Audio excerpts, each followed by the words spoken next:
വീണ്ടും ഗീതയിൽ നിങ്ങൾക്ക് ഓർമ്മ ഉണ്ടാവും, കൃഷ്ണൻ പറയുന്നത് ആത്മനോ ആത്മൈവ ബന്ധു ആത്മനോ ആത്മൈവ രിപു. അവനവന്റെ എനിമിയും അവനവന്റെ ഏറ്റവും ബെസ്റ്റ് ഫ്രണ്ടും അവനവന്റെ മനസ്സ് തന്നെയാണ്.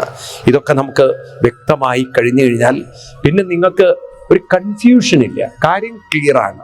ഇതിപ്പോൾ നമ്മൾ ഗൂഗിൾ മാപ്പ് ഇട്ട് പോകുന്ന പോലെയാണ്. ഒരിക്കലും നിങ്ങൾക്ക് ഡെസ്റ്റിനേഷൻ ക്ലിയർ ആണ്, നിങ്ങൾ മൊബൈലിൽ കൊടുത്തു കഴിഞ്ഞാൽ നിങ്ങൾക്ക് ആ റൂട്ട് ക്ലിയർ ആയി വന്നിട്ടുണ്ടെങ്കിൽ പിന്നെ ധൈര്യമായിട്ട് നിങ്ങൾക്ക് ഡ്രൈവ് ചെയ്യാം.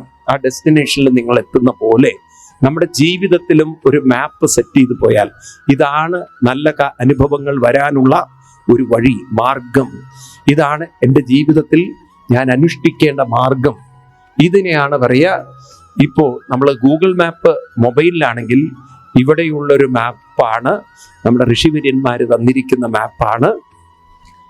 ഇവിടെയുള്ളൊരു മാപ്പാണ് ആത്മജ്ഞാന മാപ്പ്.